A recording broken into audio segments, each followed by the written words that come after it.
I had a splendid voice. In fact, I'd sing in opera if they'd give me my choice. I wrote to Oscar Hammerstein that I would be his star. He said, come down and sing for me, and I'll see how good you are. And I don't suppose I'll do it again for months and months and months. No, I don't suppose I'll do it again for months and months and months. I sang the wise old owl, and he left the room at once. So I don't suppose I'll do it again for months and months and months. Welcome to the Recluse's Cookbook Series 3. I'm your host, Vinnie McHale. For anyone returning from the previous seasons, you are very welcome back, and for anyone who is new to the podcast, thanks a million for popping by. Remember, if you enjoy what you hear, then please like and share. My guest on the podcast this week is former Assistant Prison Governor and author Austin Stack. Austin's book, Justice for My Father, was published in 2025 and can only be described as a classic Irish story about fathers and their sons. The journey of the Stack family to find justice for their husband and father, Brian Stack, has been in the consciousness of the Irish public for over 40 years now. On the 25th of March 1983, Brian Stack was shot close to the National Stadium as he left a boxing event. Luckily, thanks to two attending doctors, Brian Stack survived that night, but the man that had left the family earlier that night didn't return. He survived the next 18 months, but he was paralysed and suffered brain damage. On the 29th of September 1984, he passed away from the injury sustained in the shooting. His killer and those who organised and sanctioned his murder have never been caught. Since then, against all the odds and obstacles stacked against them, Austin and his family have pursued justice for Brian Stack. To give their story the proper due respect it deserves, Austin's interview will go unedited, and it will be split into two parts. A first for the Recluse's Cookbook. The first part will chronicle the events leading up to and the night that Brian Stack was shot, and the second part will tell the Stack's journey for justice to date. It will be released on the 21st of December. Ladies and gentlemen, I give you Austin Stack. So, Austin, can you tell us who you are and what it is that you're best known to the public for? Okay, so Austin Stack is my name, and I have written a book about my dad, Brian Stack, who was Chief Prison Officer in Portlaoise Prison, and my dad was the Chief Prison Officer during the late 70s and early 80s at the height of the IRA campaign, and he was murdered by the IRA. He was shot by the IRA in March 1983, and he passed away then in September 84 as a result of his injuries. So I suppose I'm best known as someone who has led a campaign initially to try and get the IRA to admit that they murdered my dad, because for 30 years they had denied it. And the Gardaí and the media seemed to be peddling a kind of a story that it was non-aligned Republicans that had carried out the attack, or maybe some disenfranchised Dublin criminal.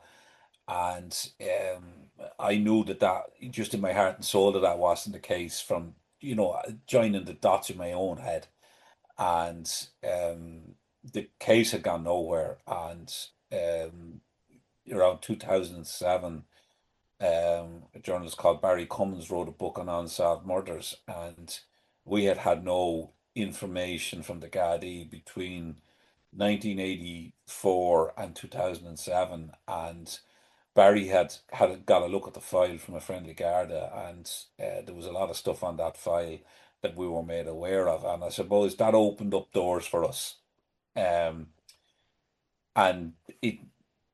I had two prison officers had previously come to me with information, but it was very scant information, and it wasn't really reliable information in that it was two separate guys with the kind of second and third hand information, which you can't really go to the media or the Gardaí with information that you can't verify. And so as was from about 2007, we started campaigning to get the IRA initially to admit that they murdered my dad, and secondly, to get the Gardaí to reopen the investigation and to have another look at the investigation, because there was an awful lot of material evidence there that we became aware of. Okay.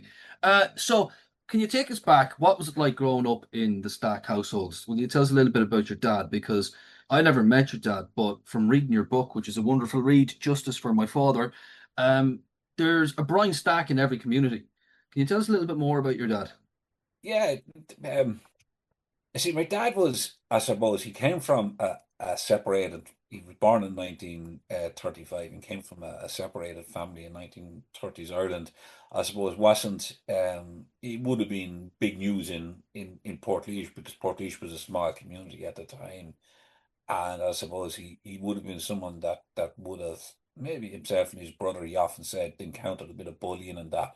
But they learned to kind of stick up for themselves. But he got very involved in the boxing club in the GAA world when he was younger. And prior to him getting married and or joining the prison service initially, he would have played particularly hurling and with the GAA, and he became a GAA referee. And he joined, I suppose he was big into the community. He was also very much involved in the local Fianna Fáil organisation. His mother had been a big Eamon De Valera fan and had been a Fianna Fáil party member, and she would have maybe indoctrinated my dad a little bit in that way, that regard. But he joined the prison service in 1959 and went up to Dublin, and he won a Dublin County Hurling medal when he was up in Dublin for a couple of years, and came back to Portlaoise. And when he came back to Portlaoise, he started running the juvenile GAA club, the Portlaoise Juveniles, and he did that for a number of years. And he was also then kind of progressed into becoming an intercounty referee, and he refereed the Leinster football final. And I suppose by the time we came along, myself, my two brothers, I'm the eldest.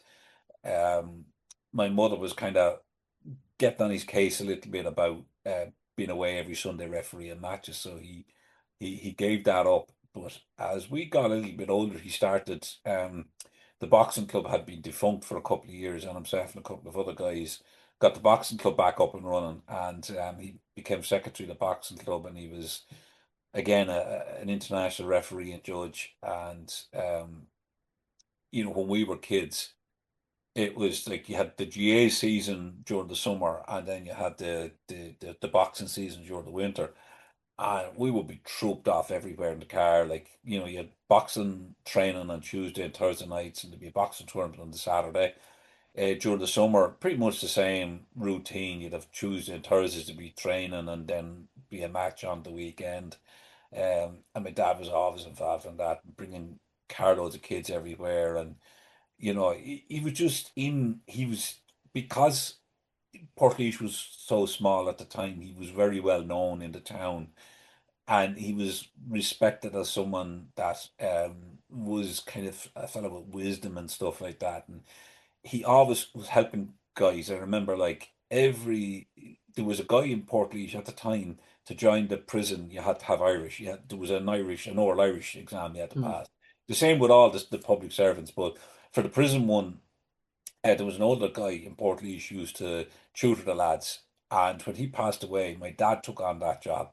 And we'd often have lads coming up to the house, to the front room, and they go in before they did their interview for the prison service. And my father would be tutoring them in the Irish. So he was always helping people. That was the sort of man he was. Um, and then I suppose when we became really aware of his job, I suppose, would have been around 1970, 73. He got promoted to assistant chief officer, and we had to go to Cork. Um, it was the first, because there was, again, it's not like Ireland now where you have a lot more prisons. At the time, the only prisons in the country were Cork, Limerick, Portlaoise, Mountjoy, Arbor Hill, and St. Patrick's. And I think that was it. It's like there's a small few prisons, and the promotions were few and far between. And he said, like, between 1959 and 73, they had no promotional opportunities to come up. So he said, I have to go, I have to take this. And we would all head down to Cork. And so I became aware at that stage, maybe I was 5, that this is what my dad did. And I remember he brought us into, probably around 1974 or whatever, he brought us into the prison in Cork. And he brought us in and showed us a cell phone when we were young fellas. Like, it's Yeah. extraordinary. Like, I mean, because that's not every young fella gets to do that. Yeah. Um, and like, I do remember when he was an assistant chief officer and that when he'd be doing nights and things like that, my mother would be trying to keep us um from making noise in the house when he'd be sleeping during the day if he was going on nights or whatever. But when he got promoted to chief officer, he came back to Portlaoise. He had went from Cork to Limerick for a year and back to Portlaoise in 1978. And pretty quickly after he came back, so when he had gone to Cork, Portlaoise was still just a regular prison.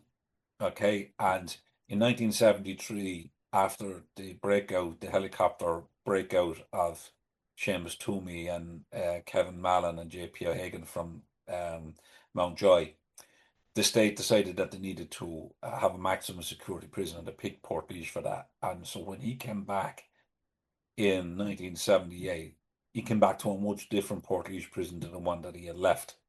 And there'd also been a number of escape attempts, and there was one famous escape where there was 19 guys got out, and he was promoted to chief officer very quickly in 1979. Within about 8 months of him coming back, he was promoted to chief officer.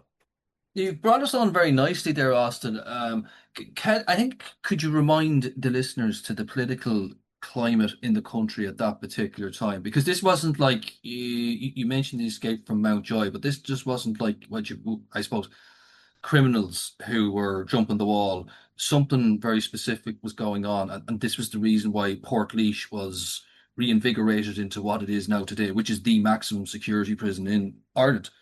Yeah, so the Troubles broke out in 1969 up in Northern Ireland, and there would obviously have been a spillover. There was a very major spillover into the south because initially it was pretty much confined to the north, and there would have been an awful lot of people down south would have been sympathetic to the plight of nationalists in Northern Ireland, and there was initially in the initial stages that kind of, I suppose, element of we should help our comrades out or our brethren out in Northern Ireland. And pretty much it became apparent then quite quickly that the IRA had the provisionals had taken over, and that this wasn't just defending you know Catholic homes, and that it became a full-blown terrorist organization that started, carrying out bank raids down south in particular to fund their operations in Northern Ireland. They were using the south as a base to carry out the operations, going across the border and come back. They were also using the south as a base to store weapons in and arms dumps, to land arms from shipments that were getting from Libya. This was a very sophisticated operation. There was a number of kidnappings had taken place. So we had down south, I suppose, at the time, there was a couple of big manhunts. And I remember as a kid, like, I mean, being very aware of all that at the time, when there was manhunts going on for the likes of Dominic McGlinchey and, things like that, or Desi O'Hare.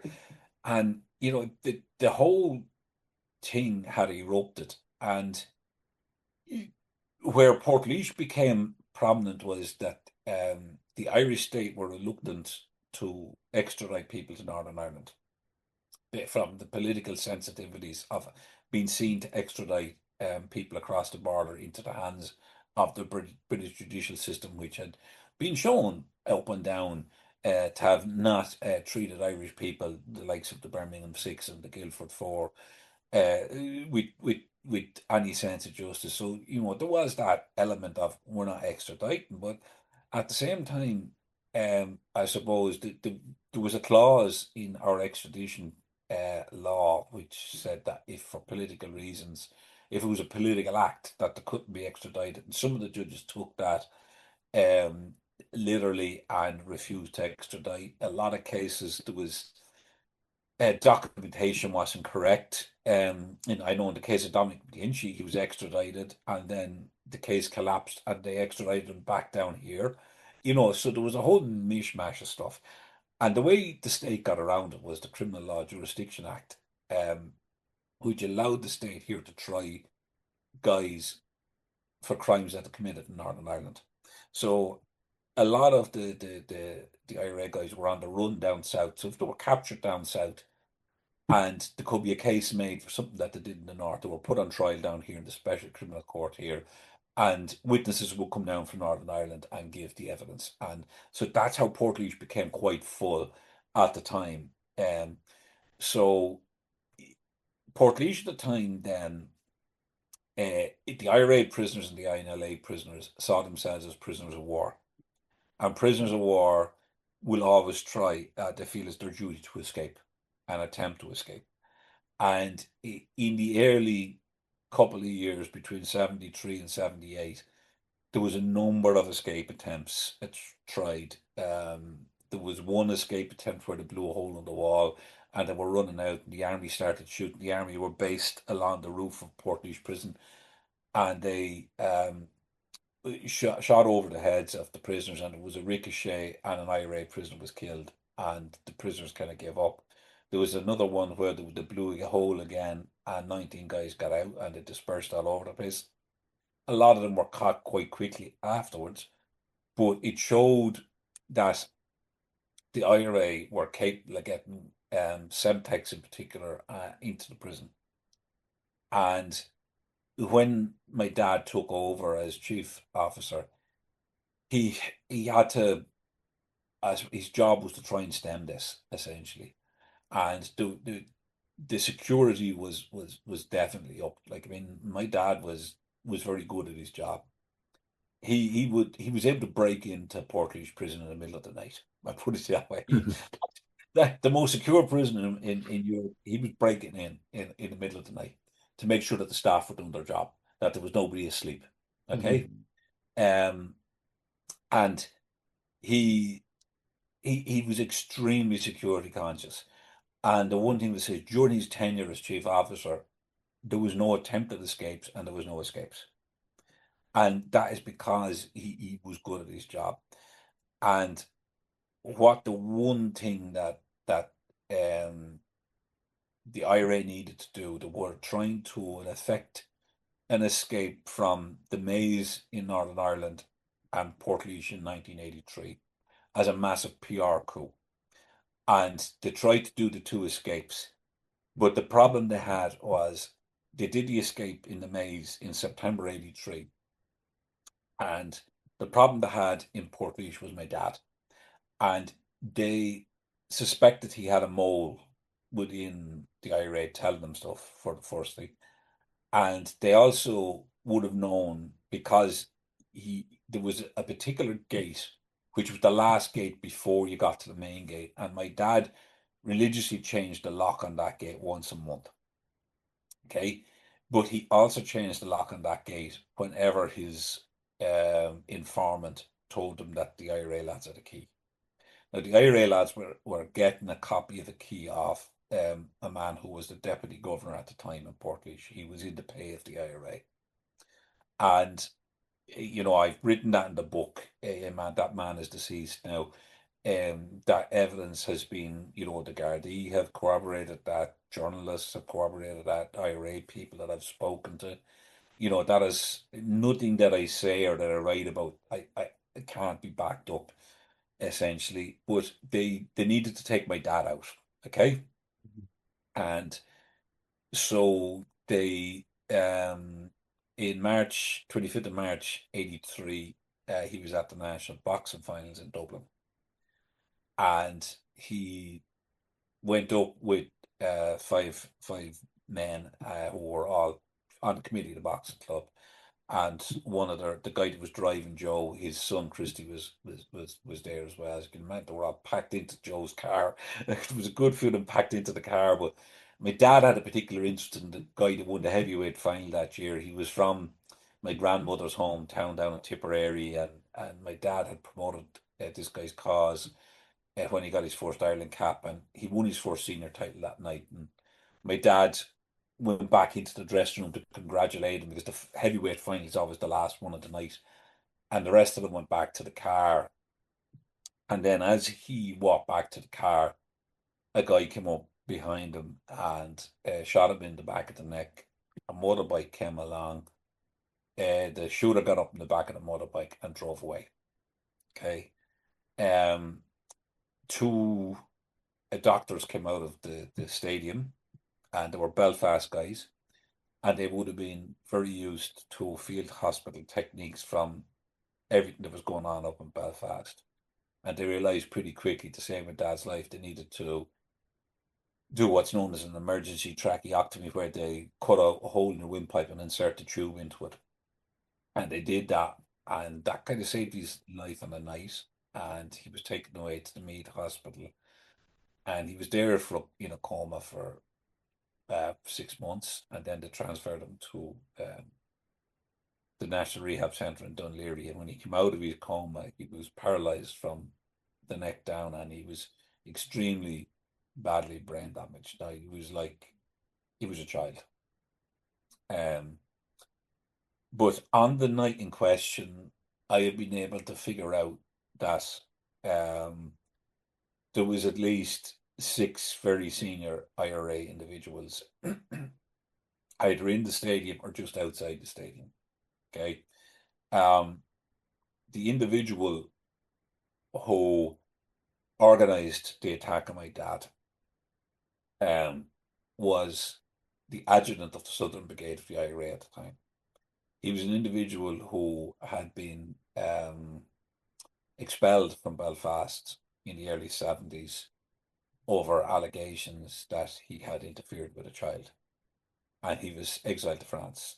And the OC of the Southern Brigade at the time, who went on to be an extremely senior Sinn Féin politician in Northern Ireland, and was a very senior Sinn Féin, had a very senior position within Sinn Féin. He was the OC of the Southern Brigade, and this guy was his adjutant. And your man went to him several times with the plan to shoot my dad, and he basically got it difficult to get it over the line. But when he did, the OC gave the nod for the operation to be carried out. So his adjutant was the guy that drove the bike on the night. Okay. And he got a friend of his who he trusted and was known as a particularly good gunman to shoot my dad. Now, the gunman didn't know my dad because the gunman at this point had not served any time in Portlaoise, so he wouldn't have been familiar with my dad. And it was when I hadn't realised this part of the story until I met with Sean O'Callaghan, that there was actually a spotter outside the stadium that night. And the spotter was the guy that was deputy OC of the Dublin Brigade of the IRA at the time. And he gave the nod to the gunman when my dad came out to tell him that's him. Now, that individual was the Gardaí were aware of him, and the Gardaí looked to interview him, and he's living in San Francisco at the moment. And he voluntarily came home from San Francisco and gave the guards an interview. Now, he didn't tell them a whole lot, but he was very afraid that if the guards went looking to interview him in the States, that triggers, they have to go via the FBI, and that triggers a whole different world for him then, and he's The knock-on effect. stay in America.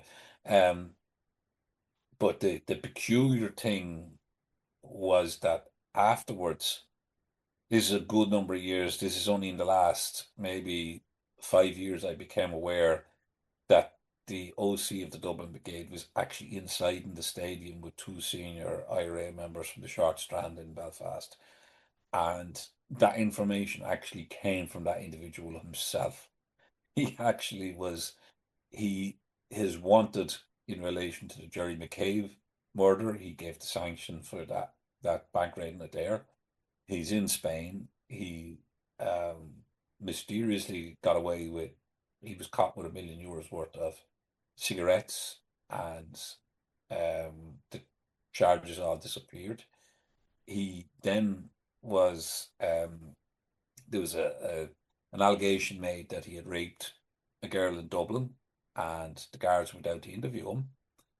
And when they went out to interview him in Spain in relation to that, they took the opportunity to talk to him about my dad's case. And he went for coffee with them afterwards, because when you're in Spain and you're interviewed in front of a magistrate. So you don't actually, the guy didn't say anything when he was with the magistrate, but he actually went for coffee with the guards, according to the Gardaí. And he told the Gardaí that he was in the boxing stadium that night. And he told them who he was with, two IRA guys whom he named. And the Gardaí have subsequently interviewed both those individuals. One of them has made it quite openly, yes, I was with him there that night. The other guy just refused to talk to the Gardaí. So I'm aware that there was 6 very senior IRA people either in the stadium or just outside the stadium on the night. What happened then was the guys took off and they dumped the bike in the canal near Portobello. And they then got into a car and they were being spirited out of Dublin in this car. And subsequently learned in 2007, when the journalist Barry Cummins was writing his book Unsolved about evidence. I didn't know about that car at the time. That Barry got a look at the file before the case was made quite public, and he said to me, "Are you aware that of this car?" And I said, "No." And he explained that what had happened was the car had come and pick up the 2 guys that were on the bike. It ran a red light over near Dartmouth Square in Dublin, and there was a Garda patrol car passing, and just saw them. I was going to take them on for a traffic violation. Wasn't aware that these guys were involved in the shooting. And when it put on its siren, the guys panicked and they actually crashed the car. They got out of the car and they ran. So there was a lot of material evidence picked up from that car, fingerprint from the rearview mirror, and some fingerprints from the back of the car. And Barry had also discovered that the Gardaí found the bike driver's helmet discarded on the factory. And he also discovered that the spotter had been reading a newspaper, and that there was an army guy in sentry duty at Griffith Barracks beside the National Stadium at the time, and he indicated to the Gardaí that they needed to pick up that newspaper, that was evidence that the spotter had that. The guy that was driving the motorbike had also been leaning up against the car, and his fingerprints were on the car. There was also an eyewitness who saw the motorbike driver without his helmet sometime about half an hour prior to the shooting. As she thought it was someone that she knew, and as she was walking up towards him, she realized it wasn't who she thought it was, but she was able to give a really good idea, this guy. So they had all that evidence at the time. Okay, now from what Barry Cummins was able to tell me from the file, it appeared that they arrested 4 or 5 guys pretty quickly, interviewed them, let them go, and it appeared to be work done on the case for about 2 months, and then it just mysteriously stopped. There was nothing more done on it, and it was left there. And there was nothing more done on the case until in 2007, when we got the information from Barry. We then contacted the Garda commissioner, and we looked for a meeting with the investigating team. And that's when they were kind of amazed that I had all that information about the material evidence. And the Gardaí were setting up the Serious Crime Review Team at the time, which is our cold case unit here in Ireland. And it was one of the first cases that they took on. And I suppose when people hear the cold case unit, I mean, we were of this opinion as well that they were going to reinvestigate the case. And that's not actually what Serious Crime Review Team does. They actually take they basically essentially review the file, and they look at what was done, what wasn't done, and then they make recommendations. So they spent, I think it was about a year doing it. and they made 296 recommendations of things that should have been done in the first investigation that wasn't done. So this was around 2007, 2008. And then they presented that report to the Garda Commissioner. We as a family have looked for that report and they won't give it to us. They've said it's an internal Garda document. I've requested it on several occasions and said, look, I would be happy with a redacted version of that file. That they would take out people's names and that. I just want to see the recommendations as to what stuff should have been done that wasn't done. They did give us a small flavour of it. They said, look, there wasn't interviews carried out with prison staff in Portlaoise. There wasn't interviews carried out with prisoners in Portlaoise. That there was a simple things like that. The crimes mapped, things like that. Okay, so that's pretty much how. And then the Garda Commissioner gave it to the National Bureau of Criminal Investigation to investigate. Okay, so that's how the I suppose where we had trusted the guards. Okay.